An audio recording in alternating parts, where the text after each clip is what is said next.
Hello, today I'm going to talk about everything to do with Spanish vowels. Now, Spanish is one of the languages with the fewest vowels out of most of the languages in the world. It only has 5 compared to other languages such as Italian, which have 7, French 16, and English 12 if you only include the monophthongs, although English does include certain other sounds within the diphthongs that do not appear as monophthongs themselves.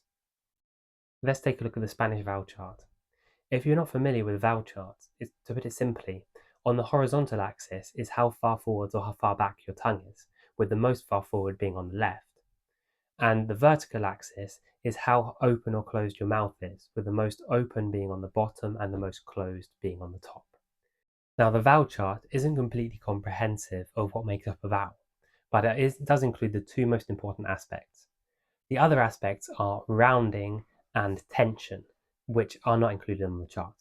But these are slightly less important, and I believe you can get them just by trying to imitate what other people say and listening well, more easily than you can the position of the vowel itself. Looking at the Spanish vowels, it seems that they are on the most extreme positions of the chart, which is no coincidence. So when we learn to pronounce the Spanish vowels and we pronounce them clearly, they're quite separated. So what this means is that in Spanish, it's not that important to get the vowels exactly right to be able to be understood. However, if you're like me, then that's not quite good enough, and you want to get the vowels as close as possible to the vowels of a native speaker to sound natural. Also, pronouncing the vowels correctly facilitates the pronunciation of the consonants around them. So if you're pronouncing the vowels even slightly wrong, then this can make it more difficult to pronounce certain sounds such as the R or the J in Spanish. Okay, so how do we pronounce each of these sounds? Now, unfortunately, in just one video, I'm not going to be able to teach you how to pronounce them and make sure that you do it correctly. But that's not my aim. My aim is for you to be able to get as close as possible, as quickly as possible, and learn from your mistakes.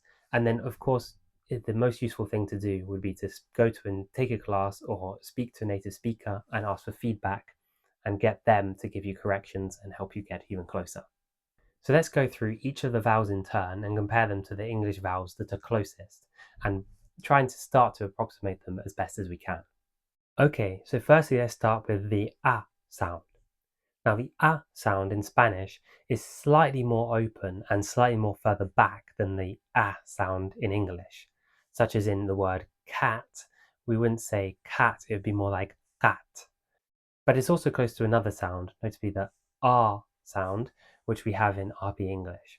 So this sound is a long vowel, and in Spanish there aren't really any long vowels. So what we need to do is shorten it to an A. So this A is slightly further back and slightly more open as well than the Spanish A. So we need to find some sort of middle ground between our English A and our English R and see if we can try and converge on that Spanish vowel. So it's pronounced A, such as in gato. Now let's talk about the E vowel in Spanish. The E vowel should be one of the easier ones for English speakers, since in English we do kind of have this sound. However, in English the main difference is that the sound is a long one, such as in the words beat or meet. So if we look at these words, we can hear a E sound, which is quite long. So what we need to try and do is shorten this to approximate the best we can the Spanish E. So just instead of E, E. Okay, now for the U vowel. The U vowel is closest to one in English we have in U, such as in boot. So in this one, there are a couple of differences. Firstly, in English it's a long vowel, so we need to shorten it. And also the tongue is slightly further back in the English one, and also the lips are slightly less rounded in the English one. So to pronounce U correctly, you start with an U and then slightly move your tongue forwards and your lips rounding, and then become U.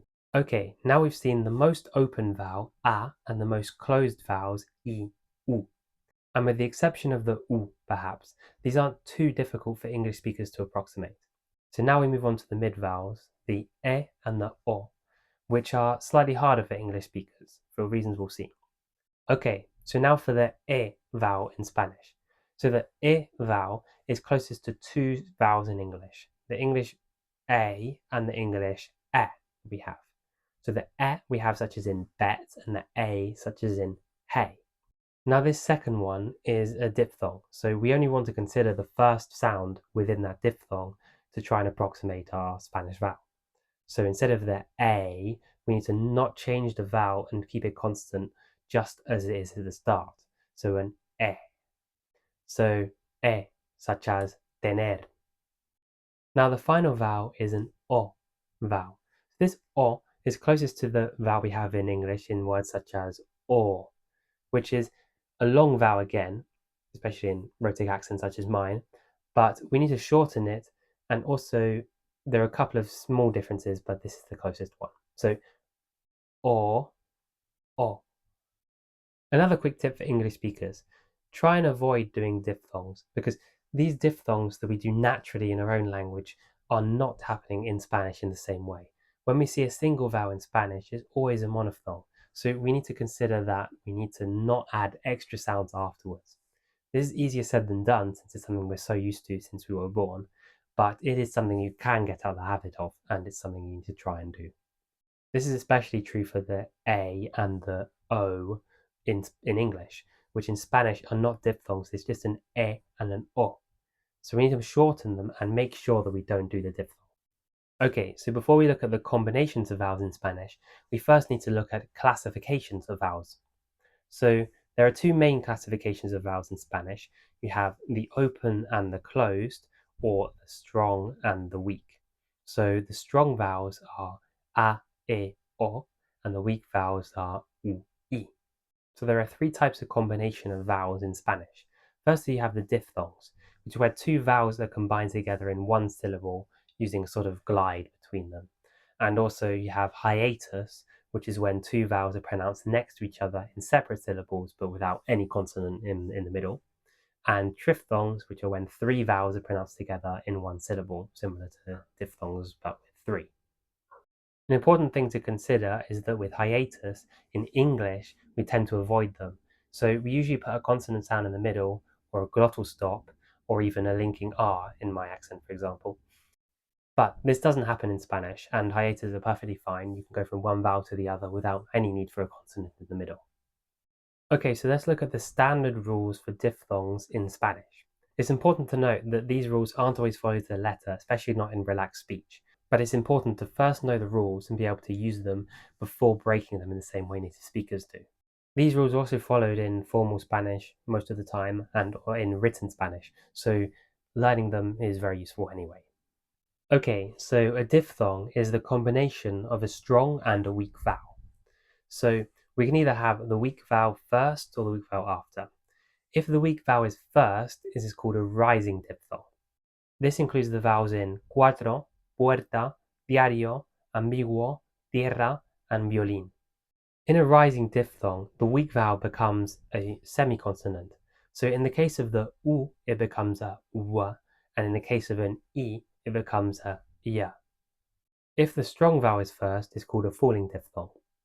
In a falling diphthong, the weak vowel becomes a semivowel, or what's known as a glide.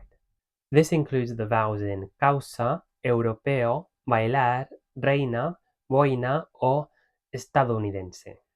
Okay, so we've talked about the combination of a strong vowel with a weak vowel. Now let's go on to the combination of two weak vowels, which is also considered a diphthong. This is always considered a rising diphthong, except for the word muy. And rising, as we know, this means that the second one is pronounced strongly and the first one is pronounced as the semiconsonant. So in Spanish, there are only two possible cases, such as in ruido or ciudad. In terms of writing a diphthong, the only thing we need to consider is when the diphthong is the stressed syllable, and that stressed syllable needs an accent mark. If we want to put the accent mark on, we need to put it on the strong vowel, otherwise it would mark the vowels as being separate. Also, putting an H in the middle of the diphthong doesn't break the diphthong, so we wouldn't need to put an accent on it, or we wouldn't need to pronounce it any differently just because the H is there in the middle. In continuous speech, the diphthongs even occur across word boundaries whenever one of the combinations that we've just seen appear.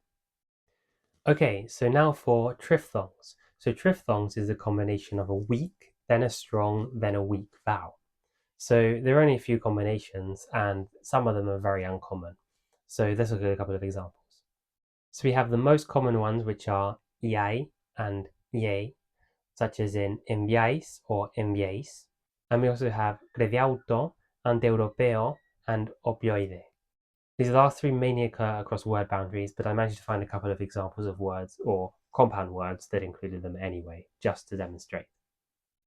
Okay, so now for the hiatus. Remember, hiatus is when two vowels are next to each other and they're pronounced in separate syllables. In Spanish, a hiatus is automatically formed with a combination of two strong vowels, such as in caer, ahora, real, toalla, poeta. They also happen if a weak vowel is the stressed syllable of a word and is next to a strong vowel. In the second case, the weak vowel is marked with an accent marking to show that it shouldn't be pronounced as a diphthong and this is the stressed syllable. In terms of the combination of two weak vowels, in writing this is always considered to be a diphthong, whereas in speech this could be pronounced as a hiatus sometimes. Okay, so now that we've established the rules, the next logical step is to break them. This is because without breaking the rules, you will sound slightly artificial when you speak, and also you won't be able to speak anywhere near as fast as native speakers do. The first thing to consider is the combination of multiple of the same vowel into one. Now in formal speech, each of these vowels is pronounced next to each other. We're making a sort of longer vowel of the same one. But in informal speech, it just becomes one singular vowel, such as in the phrase va a hacer. We would normally pronounce it like this, instead, va a hacer. Now this doesn't happen in certain cases when one of the vowels in the combination is a stressed syllable, such as in the word poseer. Okay, so we established a rule that said whenever we see two strong vowels next to each other, it must be a hiatus. But in reality, when people speak, this is not quite the case. Taking the vowels e and o, they become more like their I and U counterparts, but somewhere in the middle with slightly less rounding than in the case of the o. These can then become the semiconsonants y, w, like we saw with the initial diphthongs. So in this case, instead of ahora, we would have aura. Instead of toalla, toalla. Instead of poeta, poeta. This also happens between word boundaries, and this is the most common place you're going to hear it. So when you see a combination of vowels between words in Spanish, be sure to reduce them in the same way the native speakers do to one syllable to sound more natural. Remember, this is a more informal and casual way of speaking, so in the most formal situations, it might be better to pronounce all of the syllables fully and separately and all of the hiatuses fully and separately. But the reality is, most of the time when you're speaking, this is not the case, and it's perfectly valid to reduce them in the way the native speakers do when they speak casually. Okay, so the next thing is vowel skipping. So in quick speech, the hiatuses can not only be reduced to diphthongs, they can also just be reduced to one singular vowel. And usually it's the first vowel that drops, but it can also be the second one, and it's quite difficult to tell which one it is, except for that the one that stays is usually the more important one. This can also happen with regular diphthongs, such as Europa becoming Europa. But this is quite vulgar and only really happens when people speak quickly. So it's perfectly fine if you choose to avoid it. Just know that it's happening, and perhaps when you're speaking, if you do it yourself, it's not too big of a deal. Okay, so a couple of bonus points. With the letter Y, this can sometimes be pronounced as a vowel and also sometimes as a consonant. And what this means is that when it's a vowel, it can also become the semi-vowel or semi-consonant types like we saw with the I. But I'm not going to go too much depth in this video about this sound. I'll go more into it if I cover it in depth in a consonant video, but you can read more about it in one of the links that I will leave in the description. It's also important to note that there can be combinations of vowels that are more than 3, but in this case there's always at least 2 syllables, the combination of a diphthong or hiatus, or 2 diphthongs, 2 hiatuses, etc. And this happens in certain words such as construyáis or oíais. Porque saben que va a haber mucha gente, va a haber cuerdas fijas que las han colocado. Nada de esto se estudia en la universidad. Nada de esto se estudia en la universidad. Nada de esto se estudia en la universidad.